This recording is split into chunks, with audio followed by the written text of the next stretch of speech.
Alors, suite aux documents qu'on a envoyés à la SQ, on sait qu'on n'a pas eu de réponse. Ma question est, où est-ce qu'on est rendu un peu dans le processus, dans le suivi de tout ce projet-là? Bien, concernant le désaveu, ce que j'ai fait, j'ai tenu parole. J'ai transféré le dossier, je l'ai inclus de la poursuite criminelle contre Horacio Arruda et François Legault. J'ai rencontré les enquêteurs de la Sûreté du Québec qui s'occupent du dossier. L'enquête progresse. Il y a d'autres choses qui vont être soumises prochainement, dans les prochains jours, prochaines semaines, maximum. Ça ne sera pas tellement long, mais il y a des gros documents qui vont être fournis à la Sûreté du Québec, puis pour que ça soit soumis au DPCP. Mais l'enquête progresse. Alors, il y a une bonne collaboration avec la Sûreté du Québec.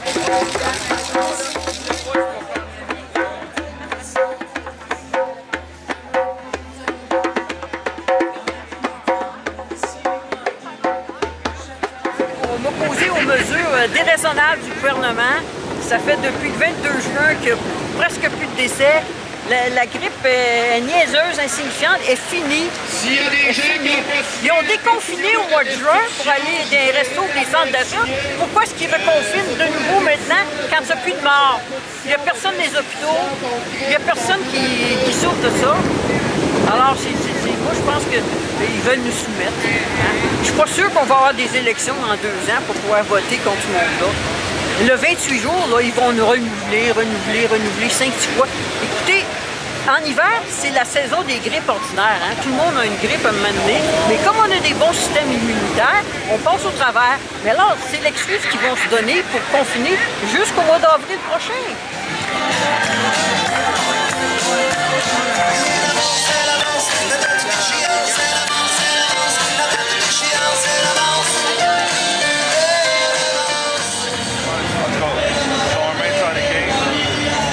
Votre collaboration. Non, c'est correct, Yandel. On apprécie votre collaboration. Oui. Non, voilà, on va dire aux gens. OK. Ben, je suis venue pour la même raison que tout le monde, je pense. On voudrait la vérité. On veut des décisions qui soient basées sur les chiffres des morts qui sont quasiment inexistants. On veut comprendre aussi pourquoi toutes ces mesures-là sont mises en place. Pourquoi on ne regarde pas les vrais chiffres? Pourquoi on veut nous gouverner par la peur? Et qu'on arrête aussi de nous prendre pour des imbéciles parce qu'il y a des gens ici qui viennent de tous les contextes sociaux possibles et imaginables. Les gens réfléchissent, les gens regardent les chiffres. On n'est pas des imbéciles, il faut arrêter vraiment avec ça. Sourire, c'est la chose la plus importante au monde. C'est quand on sourit, ça guérit. Puis, Noé, regarde, toutes ces choses que l'on vit aujourd'hui, si on n'y peut rien, la seule chose qu'on peut changer, c'est soi-même par l'entour de soi, un petit pas à la fois. Parce que si on fait rien, là, ça sera pas long. On va se ramasser comme dans Fruit Loops. Vous vous rappelez-vous de Fruit Loops? Pas le droit de chanter, pas le droit de danser, pas le droit de se rassembler. Les politiciens, les députés, les médias, les maires, les artistes sont tous esclaves les uns des autres. Nous, on est dans l'amour et les bonnes vibrations. Moi, j'aimerais vous donner des conseils ou que vous donniez des conseils à des proches. Arrêtez de consommer tout ce qui est négatif. Tout ce qui entretient la peur, tout ce qui est messages médiatiques, journalistes ou des blogueurs sur les médias sociaux ou des gens qui vont en contre-courant, ça vous donne rien d'aller vous nourrir de ça. Allez vous nourrir de gens qui ont une influence positive sur vous tous. J'aimerais faire un message d'amour à tous les journalistes du Québec. Sincèrement, les Martineau, les Dumont, les Facal, Bombardier, Lagacé, Arcan, Drainville Et tous les autres, pour le vrai, vous êtes tous des gens talentueux qui avaient gravi des échelons. Mais comme les présidents américains, après 8 ans de service, vous devriez être obligés de passer à autre chose, car le système vous contamine. Je vous envoie de l'amour à l'infini.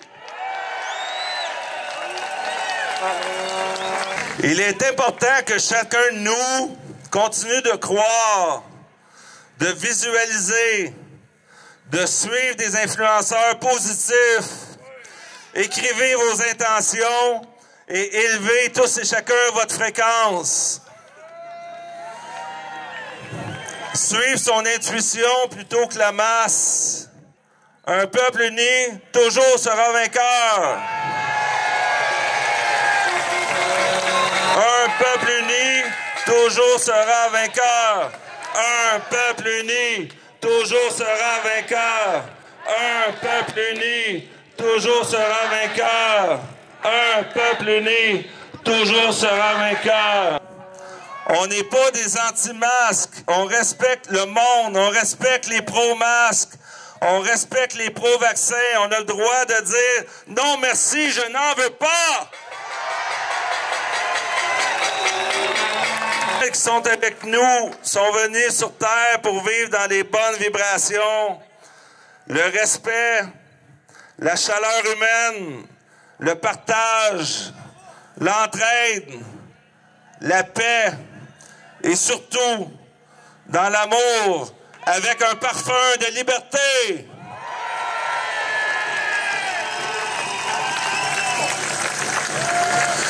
Je vous envoie à tous ici présents du plus profond de mon être mes meilleures pensées de gratitude et une dose de courage contagieuse qui nous permettra tous ensemble de faire triompher la lumière. Là, je vais vous parler de quelque chose de bien important. Moi, j'ai des origines autochtones, comme que vous pouvez voir. Là, c'est pas parce que je prends bien du soleil, là. Puis il y a une dame qui est décédée, tu sais, puis on fait une manifestation hier, tu sais. Puis nos manifestations, nous autres, là, on devrait arrêter ça de dire qu'on est des anti-masques. OK? Tout le monde qui n'est pas d'accord avec ce gouvernement-là, même ceux qui sont pro-masques, devraient venir dans la rue que nous autres.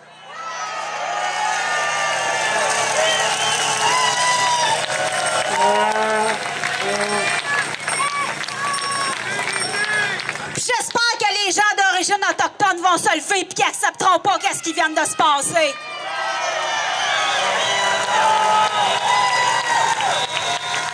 J'ai été très ébranlée pour ça. Puis là, j'ai une opération qui s'en vient, je dirais pas quand, là. Puis je les ai appelés, puis j'ai dit à la fille du bureau des plaintes, parce qu'en tout cas, ceux qui me suivent sur Facebook le savent, là, puis des affaires que je vais garder confidentielles, puis que je vais vous emmener plus tard. Puis j'ai dit... C'est mieux de pas me toucher à un cheveu si moi je le veux pas. OK? Ça, là, c'est super important. Parce que là, on a accepté le masque.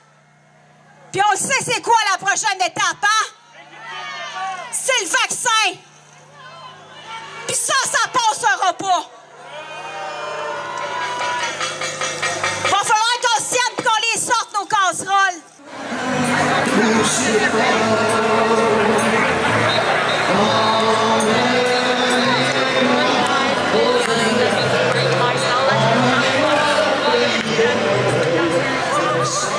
Il y a deux émotions qui sont très polarisées. Il y a l'amour, il y a la peur.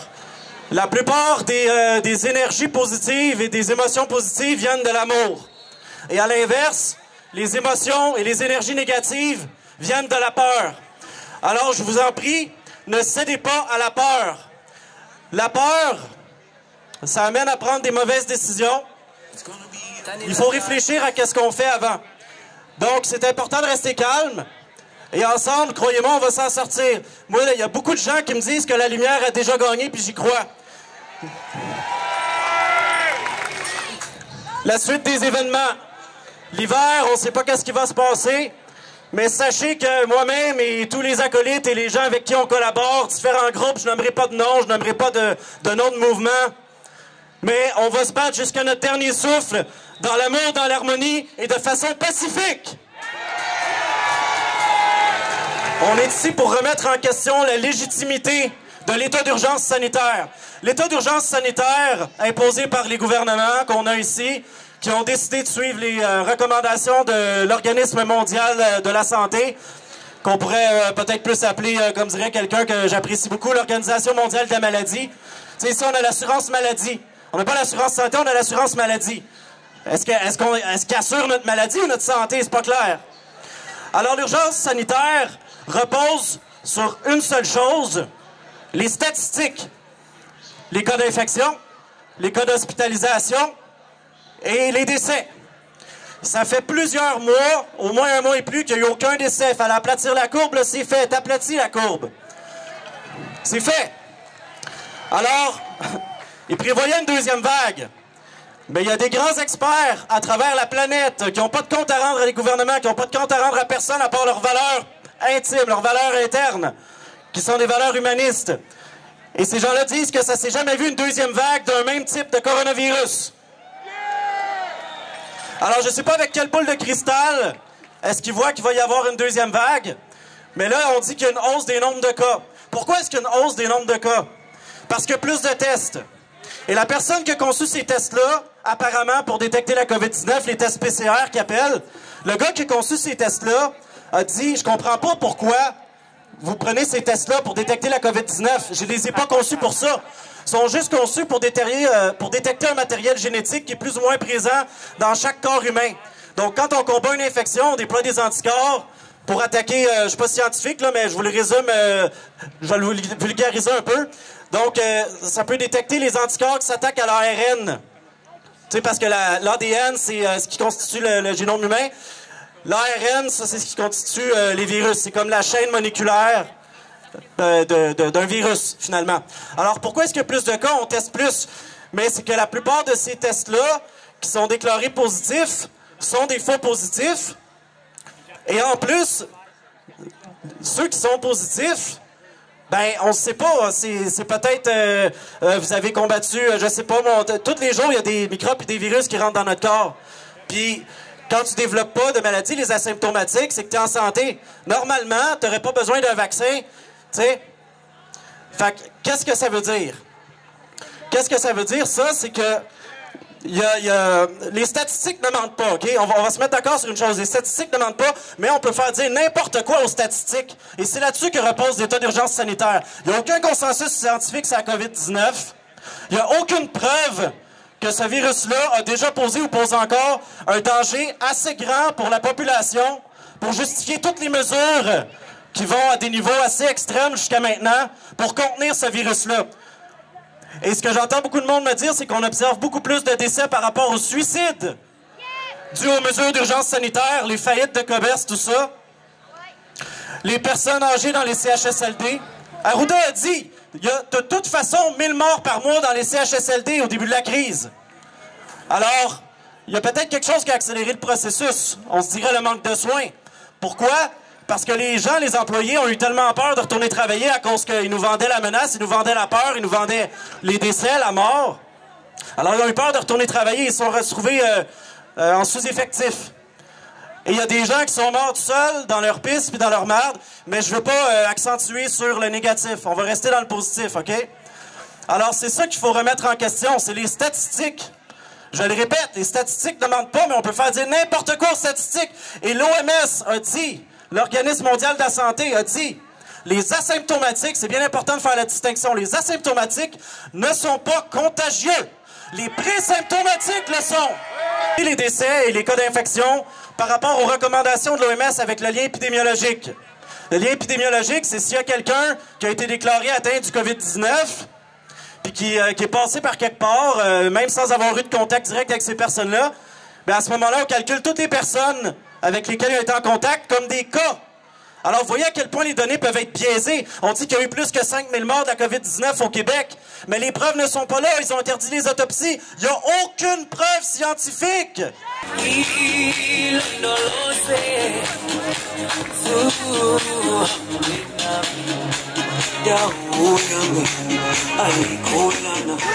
Aujourd'hui, je vais vous partager quelques trucs pour vous aider à passer au travers de ce que l'on vit, que oui, est historique, mais en même temps peut nous causer beaucoup d'émotions. On le sait, nos dirigeants et les médias sont les virus. Un virus vibre à un taux vibratoire très bas. Seulement un taux vibratoire très bas a la capacité de faire les horribles mensonges que l'establishment et les médias nous donnent. Fait que la pétition est juste en avant de la scène ici, côté gauche quand vous faites face à la scène. Donc j'invite ceux qui veulent signer, ben soyez pas gênés. C'est sûr que demander ce que vous signez avant, on veut pas signer. On veut savoir qu'est-ce qu'on signe. Ce soir, j'ai demandé à prendre la parole. Ce n'est pas pour vous parler de chiffres ni de leurs mensonges. Je crois qu'on le sait, vous le savez, et on ne cesse de le répéter. Je suis venue pour vous dire que depuis quelques jours, j'ai constaté dans les réseaux sociaux, ailleurs, dans la population en général, dans les gens qui m'entourent, un certain découragement, une tristesse, un désespoir. Puis, c'est venu me chercher et j'ai demandé à mes guides, que se passe-t-il? Alors, la réponse a été la suivante. Nadine, il faut que tu leur dises quelque chose qui n'a pas été dit encore jusqu'à aujourd'hui. Vous savez que au gouvernement, celui qui nous dirige, c'est un homme d'affaires, OK? Puis, un homme d'affaires, c'est quoi son objectif? C'est de faire des affaires, c'est de faire de l'argent, OK? Lui, il va investir dans quoi? Dans la vaccination. Si j'investis 1 million, c'est pour en gagner 4. Mais quand on est dans les affaires, on écrase tout ce qu'il y a autour de nous.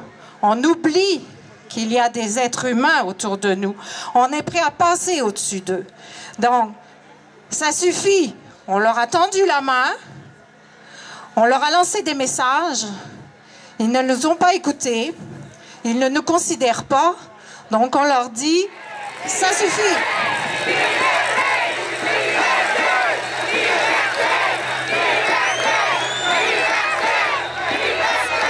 On va mettre quelque chose au clair, OK? Premièrement, on n'est pas ici, on ne fait pas un rassemblement pour le port du masque. C'est clair?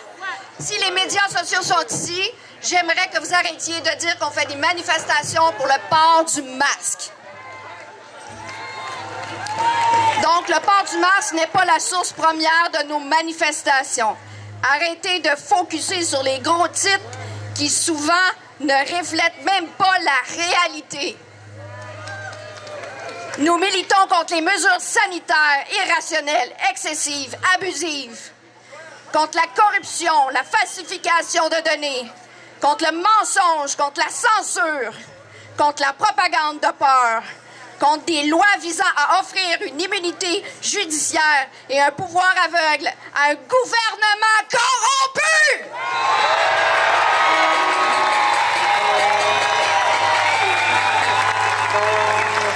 Contre l'abolition de nos libres arbitres, contre la destruction totale de notre économie, contre un gouvernement qui s'enligne vers un régime totalitaire. Il y a une gigantesque lacune de prohibité systémique de la part de nos gouvernements. C'est pour ça que nous militons.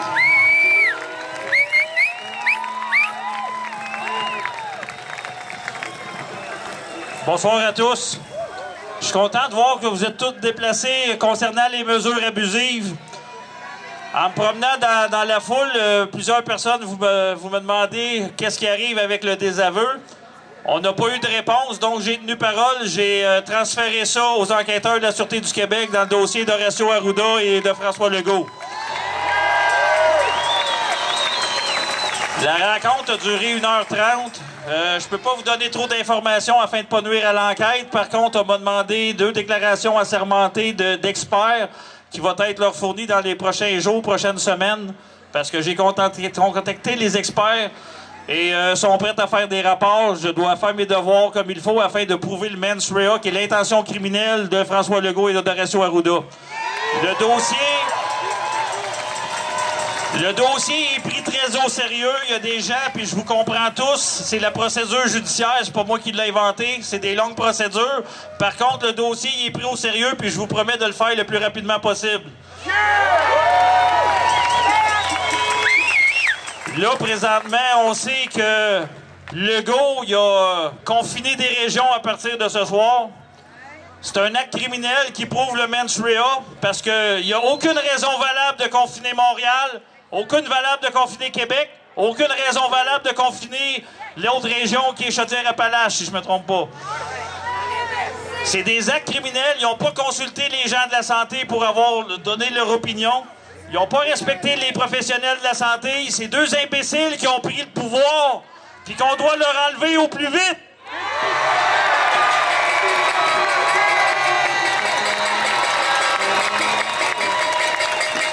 Présentement, il y a Valérie Plante qui souhaitait qu'on soit dans un champ de patates aujourd'hui. On est venu sur son terrain parce qu'on pliera pas à la dictature, on pliera pas à des corrompus. Il y a des policiers qui sont ici, qui collaborent avec nous autres. Malheureusement, ils portent des masques qui servent absolument à rien. C'est les documents de l'OMS qui le prouvent. Ils sont obligés, ils sont payés, ils ont des ordres à faire respecter de la distanciation. Si jamais vous avez des tickets aujourd'hui, je vous invite à les contester fortement et de ne pas oublier au pénal, vous avez le droit de défense pleine et entière, intimer François Legault et Horacio Arruda pour valider le ticket, les mesures, parce que c'est des taxes illégales ce qu'ils font là. Donc, intimer Arruda puis Legault, puis vous allez voir que la poursuite, le ticket va tomber, ça sera pas trop long. Que les mesures abusives, c'est assez, puis il faut continuer de se lever puis de manifester. Là, présentement, il semblerait que François Legault il invite la population qui porte des masques à se révolter contre nous autres. Mais moi, j'invite le peuple à s'unir, puis de planter eux autres, puis les sortir une fois pour toutes. Liberté! Je jouais de la ricane sur la rivière Armorico. Je regarde passer les gros chars sur ma petite scène qui venait en or. Dans un banc de neige, je creusais maison. Dans la glace, j'écrivais ton nom. L'hiver à la rive nord, on patinait tout en temps. Je vous aime, la gang, je vous aime vraiment. On va être des bons joueurs, on se les fait dire encore avec la police. On montre qu'on est respectueux. Pouvez-vous juste prendre un petit peu plus d'expansion, la gang, pour la distanciation, pour montrer qu'on est de bon cœur dans tout ça? J'aurais fait ma part. Écoutez, on est fatigué. Hein, c'est quelque chose qu'on vit, c'est immense, c'est gros. Je pourrais vous sortir tout ce que vous savez déjà à propos des chiffres, à propos des associations. 90% des gens vivaient dans les CHSLD. Vous savez tout ça. On parle le même langage. Je ne perdrai pas mon temps. Ce que je veux vous dire, c'est juste un truc. OK? C'est d'être ouvert à la discussion. Vous avez le droit de vous poser des questions. J'ai le droit de remettre en doute tout ce qu'on vit.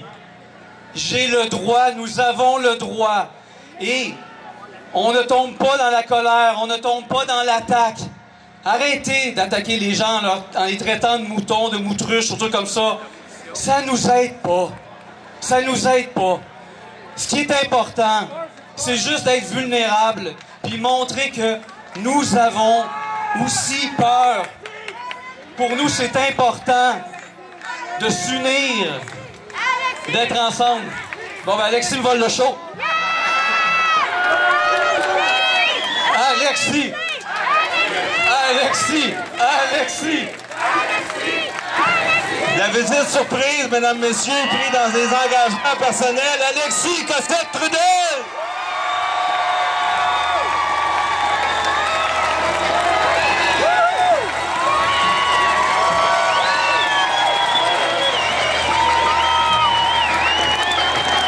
Bon. Écoutez, mesdames et messieurs, Alexis Cossette, tout le monde!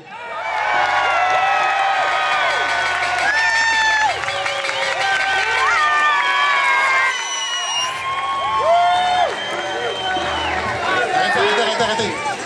J'ai dit, je veux pas aller à côté du troc. J'ai dit à Olivier, je veux pas aller à côté du troc. Si je m'en vais, je veux rester en périphérie. Si je m'en vais à côté du troc, ils vont me faire embarquer puis ils vont me faire un discours. Là, lui, qu'est-ce qu'il a fait? C'est qu'il a appelé Dan, puis Dan est venu me chercher.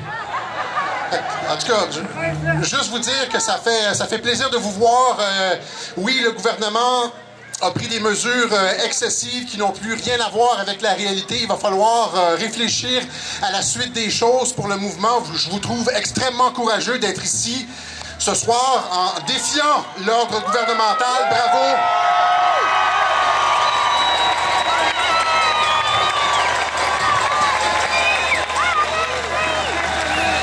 C'est super le fun aussi de voir que les policiers sont patients. Merci les gars!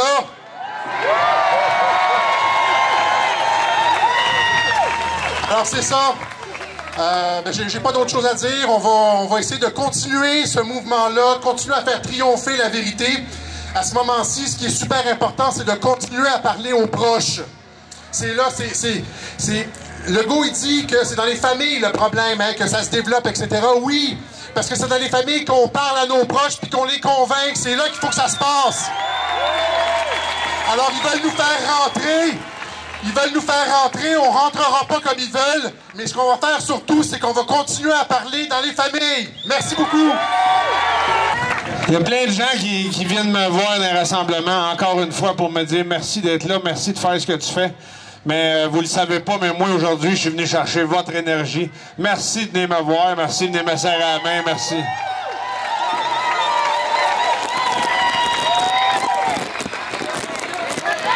Je répéterai pas ce qu'on a entendu, puis je répéterai pas ce que vous savez déjà. Si vous êtes ici, c'est parce que vous savez que ça n'a aucun bon sens ce qui se passe, là. Écoute, on est rendu avec une deuxième vague basée sur des cas d'asymptomatiques hypochondriaques. La maladie est tellement grave qu'il faut se faire tester pour savoir si on est là.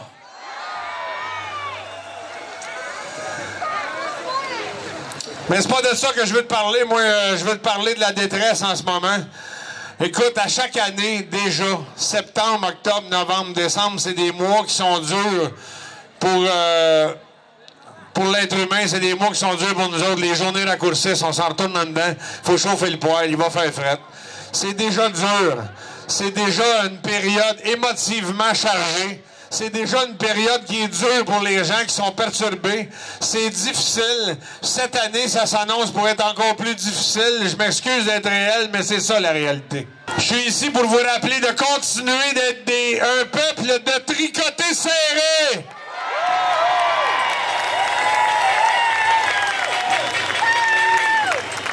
J'en ai parlé dans mon vidéo hier. Il faut arrêter de se laisser diviser. La cause qui nous unit doit être plus forte que tout ce qui nous a divisés. On le sait tous que ça n'a pas de bon sens. On le sait tous que cette crise n'est pas sanitaire, mais c'est une crise politique. On sait tout ça. On va devoir continuer de se tisser serré. On va devoir continuer d'appuyer les gens qui sont dans la souffrance. C'est pas eux autres qui vont le faire, là. Le taux de suicide est plus élevé que d'habitude. D'ailleurs, il y a plus de suicides que de COVID. Puis ça, c'est notre responsabilité de prendre en charge nos proches et de bercer leur détresse, s'il vous plaît.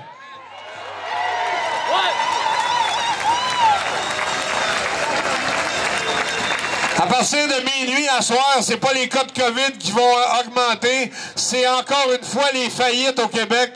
C'est les cas de détresse, c'est les cas de violence conjugale, c'est les cas de suicide. Puis pour ça, on a besoin de vous autres.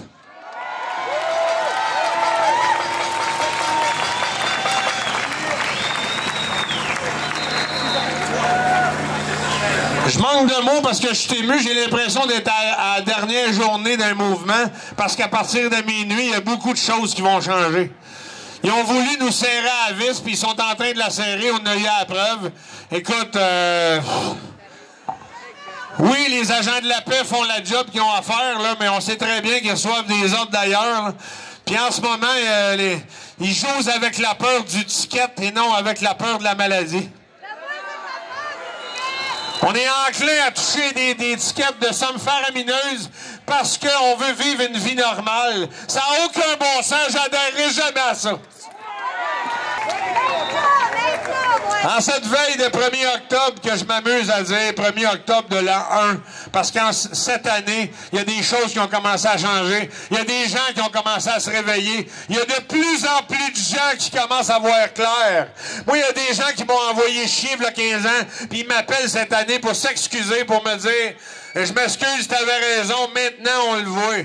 Je remercie nos gouvernements de resserrer les règles, parce que plus ils les resserrent, plus on voit clair.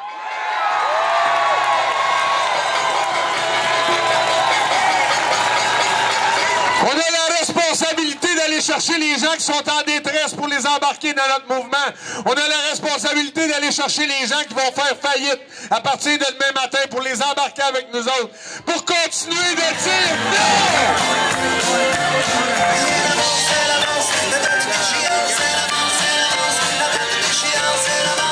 Parce qu'il n'est jamais trop tard de se réveiller, puis moi je me dis qu'une fois que tu as compris, tu vas de l'avant. Puis on n'a pas d'affaire à se laisser gouverner comme ça, puis il est temps que ça change. Puis après 100 ans de se faire fourrer, à un moment donné, il faut comprendre que ça fait mal, puis pas de lubrifiant, c'est pas facile. On a besoin d'amour actuellement. On a tous besoin d'amour. Moi, j'ai trouvé que la soirée s'est quand même bien déroulée, qu'il y avait beaucoup de gens. Je suis contente parce qu'ils ont arrêté une personne et c'est une personne qui voulait couper le son. Fait que c'est une personne qui n'avait même pas rapport avec nous autres. Fait que tant mieux. Puis les speeches étaient bons. J'ai entendu dire que tu as passé à TVA. Dis-moi donc comment ça s'est passé. J'allais le voir, j'ai dit « Hey, tu cherches quelqu'un d'intelligent pour répondre à tes questions? » Lui, ce qui l'intéressait, c'était de savoir qu'est-ce que je ferais si je recevais un ticket de 1000 $. Mais j'ai dit c'est tellement peu important ça. Premièrement, je le conteste, on s'en fout. Mais ce qui est important, c'est qu'il y a 45 personnes aux soins intensifs, qu'il y a moins de 300 hospitalisés quand on sait que là-dedans, il y en a plein de guéris, qu'il y a 5000 cas de personnes en bonne santé. Je suis comme, voyons, allume, si posez tes bonnes questions, on s'en fout du ticket de 1000 $. C'est anticonstitutionnel. Mais ce qui est important, c'est de savoir que dans les CHSLD, là, ils n'ont fait aucun maudit changement. Ça veut dire qu'il y a encore des préposés qui passent d'un établissement à l'autre. Bravo au gouvernement.